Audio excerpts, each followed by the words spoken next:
Magandang umaga po sa inyo lahat. Kumusta naman po kayo?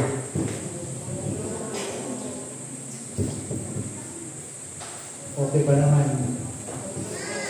Ayos lang. Nung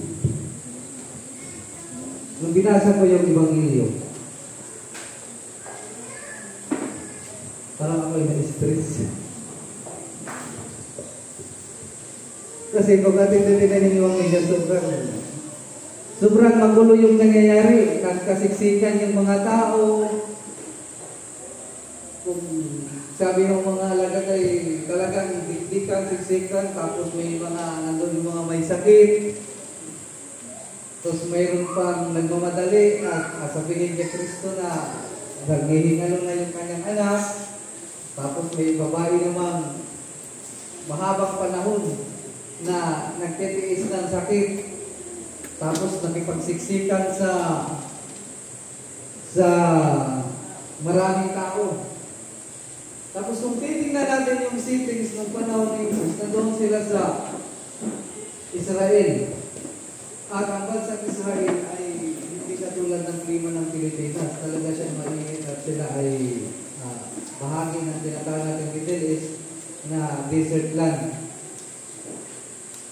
Di ba minsan nakikita, napapanood natin sa TV yung mga, di ba pag may mga siksikan, mga agawan, siguro lahat naman nakaranas ng gano'n na lalo-lalo sa mga bigayan ng ayuda, ay talaga lang.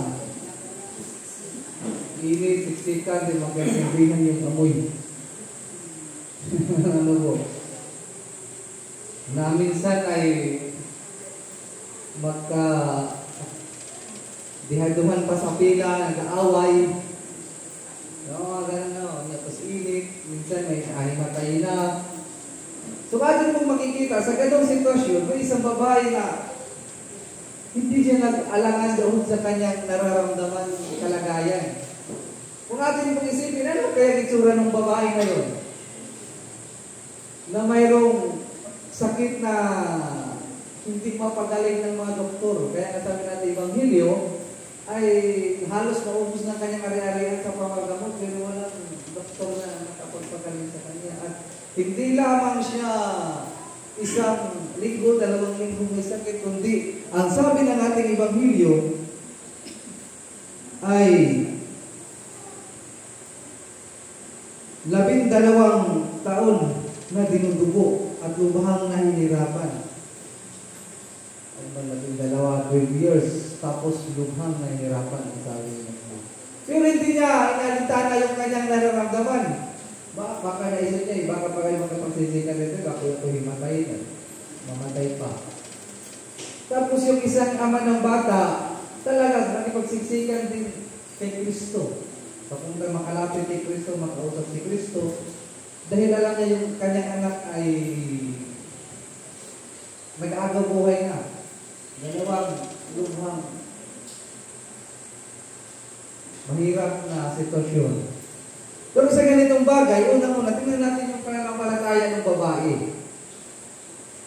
Ang isip ng babae ay mahawakan ko lang kahit yung pinakadulong damit ng Panginoon. Mahawakan ko lang. Sigurado ako'y gagaling. Ano po? At yun nga sa pahayag ng ating Panginoon, sabi ng ating Panginoon, nung mangyari ang inaasam at ninanais ng babae, ay sabi niya, sabi ni Kristo, ay pinagaling ka ng iyong pananampalataya.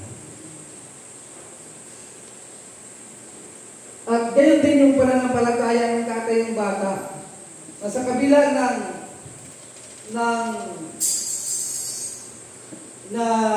kahirapan at sa sitwasyon ng kanyang anak, nandoon pa rin yung kanyang pananampalataya na maipatong lang ni Kristo yung kamay niya sa aking anak.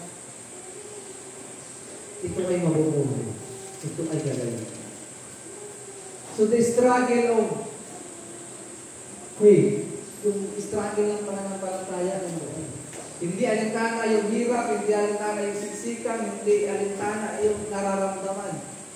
At hindi alintana at nagdadalawang isip na ang mga imposibleng bagay ay posibleng mangyayari. So sa ganitong pagpapahayag, ipinakita sa atin ng Diyos na sumasalamin sa ating araw-araw na buhay. Bilang isang tao, huwag tayong mag-focus doon sa mga negative side sa ating sarili. Lalo tigit na doon sa mga negatibong tao na nakapaligid sa atin. Sapagkat ang ating paniniwala at ang ating pananampalataya ay kung ito'y gagamitin natin gabay sa ating araw-araw na buhay, ito'y magsisilbing lakas, ito'y magsisilbing kumpas kung paano natin papalaguin ang ating sarili at abutin yung mga minimithi at mga pangarap natin sa buhay. Sapagkat kung ang nakikita ng babae ay maraming tao, mahirap na sitwasyon, hindi magandang kapaligiran ang pangyayari na hindi akma sa kanyang sariling kalusugan, maaaring ang babae ay sumuko na lang.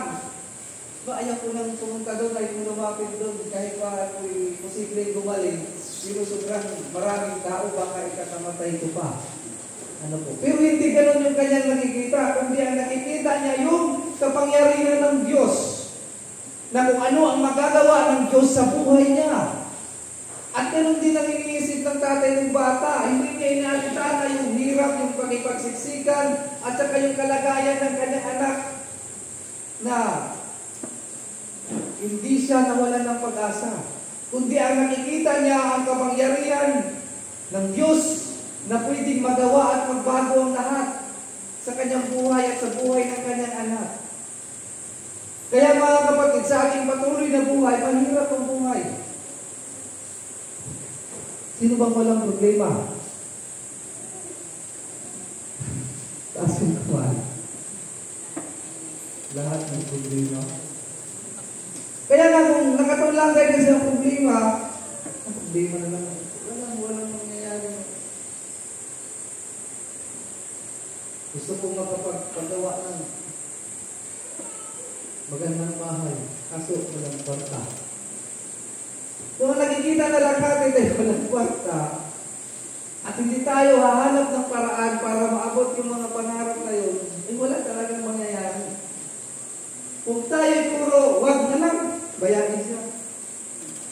Hayaan na lang. Walang magandang mangyayari. Kaya mga kapatid, sa halip na problema yung titingnan natin sa buhay, tingnan natin ang Diyos. Patuloy na magpasakop sa kanyang kapangyarihan upang makita natin. Patuloy na ipinapahayag ng Diyos ang kanyang kapangyarihan. Patuloy na ipinaparamdam ng Diyos ang kanyang kapangyarihan doon sa mga taong patuloy na naghahanap sa kanya at higit sa lahat sa mga taong patuloy na gustong kumunita sa Diyos. Lalo higit na sa mga taong gusto siyang makausap at maging kasama sa presensya ng kanilang buhay. Mga kapatid, huwag tayo magawa palagi ng excuses upang hindi tayo makalapit sa Diyos. Biruin mo yung dalawang tao na naipit sa isang pinakamahirap na sitwasyon. Kinaya nila. Pinagsikapan nila. Pinagsikapan ng isang ama na makausap. At hindi lang yun. May dumating pa. Yun, may mga dumating pang sausawira. Sabi, patay na yung anak mo. Bakit abalain mo pa yung Panginoon? Talagang kahit sa panahon ni Jesus, may ipal. May mga hindi. Sabi, bakit pa abalain mo yung Panginoon? Nagpatay na yung anak mo. Di ba, parang lumalabas na, bayahin na yun. Huwag na yung bigyang panahon, huwag na yung bigyang pansin, ay patay na yun ay. Pero ang mga sabi ng Diyos, anong payag ni Kristo? Hindi naman siya patay, hindi matutulog lang. At kung pagdating sa bahay, sabi, bakit kayo nagtangisan, bakit kayo nagiyakan? Hindi pa naman sa patay, tulog lang, tapos pinagtawanan pa siya. Mga kapatid, minsan, iba yung nakikita ng Diyos at iba yung nakikita ng tao. ng madalas. O talaga ito yung katotohanan ng buhay. Iba ang nakikita ng Diyos sa nakikita ng tao.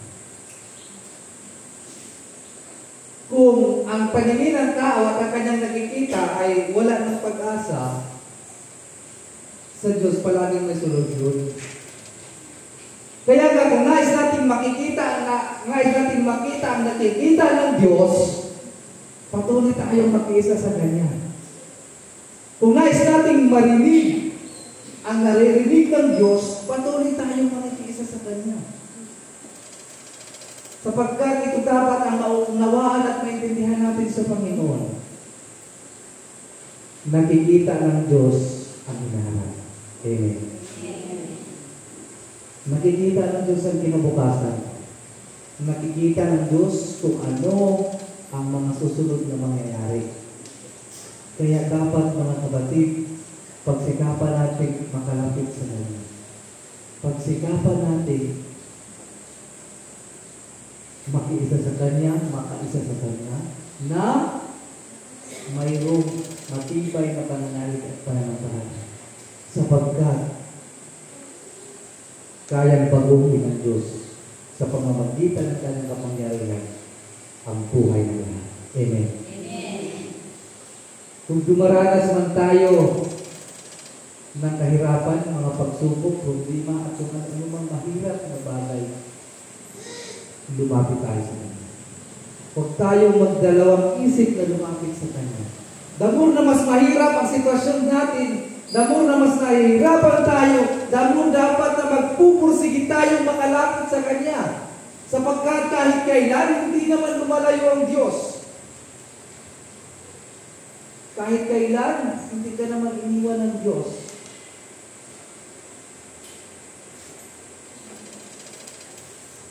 Kahit kailan, hindi nakikinig ang Diyos sa mga negatibong bagay. Diba? May sabi, wag na, patay na yun. Pero dinaniwalaan ba yun ni Kristo? Kung ano yung kalooban ng Diyos, yun ang masusunod ng ganito natin. Kung ipinagkakaloob ng Diyos na baguhin yung buhay mo, babaguhin mo. Ang gusto lang makita ng Diyos sa buhay natin, yung pananampalataya. Yung pananampalatayang buhay. Hindi man yung pananampalataya lang na basta sinasabi natin na nakarap, may nasbasa na naman po sa Facebook, may nag-post. Sabi nung nag-post, kahit hindi ako nagsisimba, mayroon ako malaking pananalig sa Diyos, which is very wrong. Dahil mayroon ka ng pananalig kahit gaano kaya kalaki yung pananalig mo sa Diyos, kung ito naman ay patay, walang magagawa ang pananalig mo para magbago ang buhay mo kasama ang Panginoon. Amen. Kaya sa halip na mag-isip tayo ng mga dahilan para hindi tayo makapagsimba, dapat ang titingnan natin yung magandang bagay na nagagawa ng Diyos sa buhay natin. So, yung dalawa na sobrang nahihirapan sa sitwasyon. Hindi nagpatinag, makalapit lang kay Kristo. Physically, yung babae talagang may karamdaman. Dahil 12 years na may sakit. Emotionally, yung tatay, mabigat yung kalooban. Kasi yung anak niya, alam niya, anytime, pwede nang mamatay. Pero hindi nawalan ng pag-asa. Yung tatay na, mabigat na yung kalooban, emotionally, talagang hirap na siya. Kasi mamamatay na yung anak niya. Tapos may nakakarinig pa ng hindi magandang bagay. Pero yung kanyang pananalig nandoon pa rin kay Kristo at hindi nawawala ng pag-asa na kahit lamang mailagay ni Kristo ang kanyang kamay sa noon ng kanyang anak ay magkaroon ng pagbabago sa kahirapan kanilang dinaranas. Kaya mga kapatid, paano tayo namin naman papakitaan ng Diyos ng kapangyarihan kung mismo sa ating sarili, napakahina ng ating pananalig. Kaya nga sabi niya sa babae, pag nanampalataya ang nagpapagaling sa iyo. Kaya kung ang pananampalataya natin ay hindi kayang baguhin ang buhay natin, malabang mayroon tayong mahihingang pananampalataya. Kung ang pananampalataya natin ay nagdadala at bagay para hindi tayo makapaglingkod sa Diyos, mahina yung ating pananampalataya. Kaya minsan hindi rin natin masisisi ang Diyos kung bakit hindi nadidinig yung ating panalangin. Minsan hindi rin natin masisisi ang Diyos kung bakit hindi natin naaabot yung mga pinapangarap natin sa buhay. Hindi rin natin masisisi ang Diyos kung bakit nabigo tayo. Bakit? Dahil sa kakulangan ng ating pananalig. Amen. Amen. Isang bagay pa sa katotohanan ng nangyayari sa buhay natin. Natatamad tayo magsimba. Kasi iniisip natin mas naabala tayo doon kung iiwanan natin yung mga gawaing bahay. Ano yung simba? Maraming labahin, maganito kami, kita ko doon, may gawain sa bukid. Anong ginagawa natin kahilan. Tapos mayroon pang ayaw nang magsimba kasi may kaaway. Diba? May kaaway. Magsimba na naman. Pagkagalaan ako lalo. Ayaw magsimba kasi nagsampo lang. Nagsampo lang. Damo na may pangit na sitwasyon, damo na dapat lumapit ka. Minsan, ayaw mo magsimba, dami naman kasi mo sa lumba. Damo na nakakarinig ka ng mga hindi magandang kwento sa comment ng ibang tao, damo na mas lumapit ka sa Diyos. Kasi yun ay bahagi lang ng mga pagsubok natin kakarapin. Tandaan niyo ang sinabi ni Kristo sa babae, pinagaling niya ng iyong pananampalataya. At ang dalisay na pananampalataya ay hindi nasusukat sa mga bagay na mas madali at mas mag-aakot na Diyos. Ang pananampalataya ay laging ang susubok sa pinakamahirap na pagkakataon sa buhay natin. Kaya mga kapatid, ang problema ay hindi nawawala sa buhay ng tao. Sapagkat sa pasimula ay kaakibat na ito ng buhay. Alam niyo kung bakit? Dahil tayo ay hindi perfecto tao. Hanggat ang tao ay hindi perfecto, hindi siya mauubusan ng problema. God has no problem because He is a perfect being. Pero tayo mga tao, hindi tayo perfecto, kaya hindi tayo mauubusan ng problema. Kaya sa damor na mahirap ang sitwasyon, damor na ilapit at huwag tayong ma-discourage doon sa mga negatibong bagay na nangyayari upang malamig. Maging malamig ang ating paglilingkod at pananampalataya sa Kanya. Kaya, dapat lubos at ganap ang ating pananampalataya. Huwag natin katamaran at kapaguran, lalong-lalo na hindi ka manalangin at manambahan. Huwag tayo mapagod. Dahil sa lahat ng laban ay walang hindi kayang ipanalo ang Diyos. Lahat kaya nito. At higit sa lahat, ano ba yung pagkakaiba ng taong walang pananampalataya at sa taong may pananampalataya? Ang taong walang pananalig sa Diyos, kaya siyang hilahin ng mga problema palubog. Pero yung taong may matibay na pananampalataya sa Diyos, kaya siyang palakasin ng Panginoon at pagalingin upang malagpasan niya yung lahat ng pagsubok. Kaya mga kapatid, kung gusto natin maging successful sa buhay, kung gusto natin manalo sa laban ng buhay, kung gusto natin makayanan at malagpasan ang lahat ng pagsubok at mga problema sa buhay, kumapit tayo sa Diyos. Manampalataya tayo. Ito mga kapatid. Kung lalong mas mahirap, dapat lalong mas matibay ang pananampalataya. Sapagkat mismo ang pananampalataya ko ang magpapagaling at magpapalakas nito. Kaya huwag kapaguran, huwag katamaran ang magsimba, huwag isa walang tabi at walang bahala yung mga panalangin. sapagkat ito ang magpapatibay ng pananalig ng Diyos. Sa pangalan ng Ama, ng Anak at Espiritu Santo. Amen. Tayo na. Sumasampalataya tayo sa isang Diyos sa mga makapangyarihan, na lumikha ng langit at lupa, at lahat ng nagigita at di nagigita. Sumasampalataya tayo sa isang Panginoong Patuloy. Bugtong na anak ng Diyos, nagmula sa Ama bago pa nagsimula ang panahon. Diyos, buhat sa Diyos, liwanag, buhat sa liwanag. Diyos na totoo, buhat sa Diyos na totoo. Iyan ang nililita kaysa sa pagka-Diyos ng Ama. Sa pamamagitan niya ang nilikha ang lahat, na para sa ating mga tao sa ating kaligtasan, inanao siya buhat sa langit. Sa pamamagitan ng kapangyarihan ng Espiritu Santo, ay ipinanganak siya ng Maria ng tao. Ipinako sa krus alang-alang sa ating mga panahon ni Poncio Pilato. Nagpakasakit na matay at ilibig, at muli nabuhay sa ikatlong araw sa katuparan ng mga kasulatan.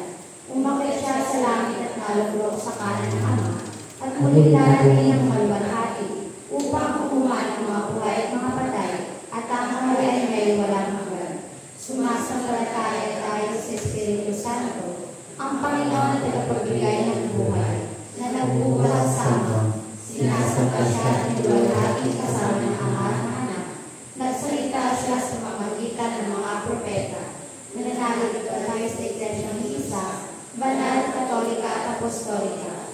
Naniniwala tayo sa isang Biblia sa pagpapatawad ng mga kasalanan, at inihintay natin ang muling pagkabuhay ng mga namatay at ang buhay na walang hanggan. Amen. Magsiluwag po ang lahat para sa panalangin ng bayan.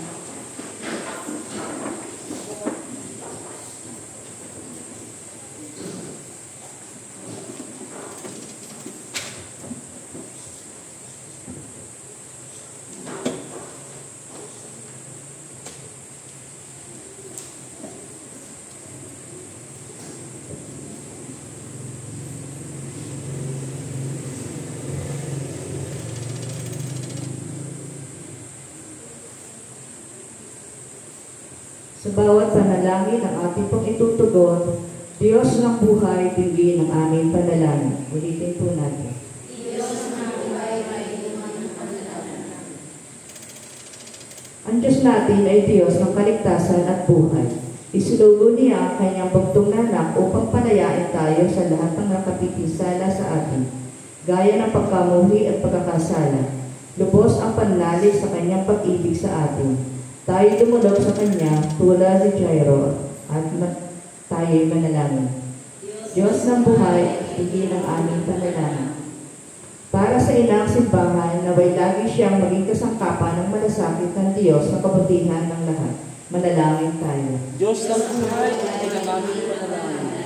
Para sa Obispo Maximo Joel Perlares, ating Obispo at lahat ng ating mga pinuno pang-espiritual, lalong-lalo na sa Reverend Father James Mungala na aming pari. Naway nagpatuloy silang maging inspirasyon sa katauhan sa hangad nitong labanan ang lahat ng inyo ng sakit at kamatayan. Manalangin tayo. Diyos ng buhay, tingin ang aming panalangin. Para sa mga ahensya ng pamahalaan at mga NGO na kalaan sa pagtatanggol at pagtataguyod ng buhay, naway magtagumpay ang mga ito at suportahan ng lahat ng mamamayan tapat. Manalangin tayo. Diyos ng buhay, tingin ang aming panalangin. Sa sangkatauhan ay pagkalaw mo ang iyong makalangit na biyaya, lalong-lalo na sa magdiriwang at nagdiriwang ng kanilang kaarawan sa Trinidad Apostol, Kim Tia Kimora, Mary Rose Encinas, Lorena Morales, Wilma Candelaria, Bernadette de los Santos, Jason Bulan, Centric Pagan, at Irma Pagan. At sa kongregasyong ito, di kinatanggapin nawa nila ang iyong banal na salita ng may kababangon loob at masunuring puso, at paglingkuran ka na may katapatan sa lahat ng araw ng kanilang buhay. Manalangin tayo. Diyos ng buhay, tingin ang aming panalangin. Para sa mga may sakit at lahat na nagdurusa, naway ang alaala ng habang ng Panginoon, katapatan na nag-aalaga sa kanila, at pakikiisa ng kanilang mga kamag-anak at kaibigan ay maging bukal ng kanilang lakas. Manalangin tayo. Diyos ng buhay, tingin ang aming panalangin. Para sa mga malapit ng mamatay dahil sa katandaan o karamdaman, naway maharap nila ang kamatayan ng may pananalig at pag-asa sa landas tungo sa buhay na walang hanggan. Sa pagkipagtagpo nila sa Panginoon ng buhay, manalangin tayo. Para sa lahat ng mga migranteng umiiwas sa gutom at gera na napipilitang mga ibang bayan sa kabila ng panganib at karahasan, makatagpo nawa sila ng pagtanggap at pagkalinga sa mga bayang magbubukas ng pintuan sa kanila, manalangin tayo. Sa katahimikan, idalangin natin ang ating mga pansariling kahilingan.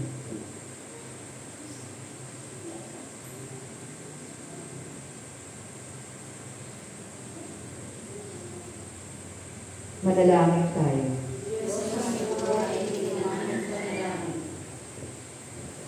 Magsitayo po ang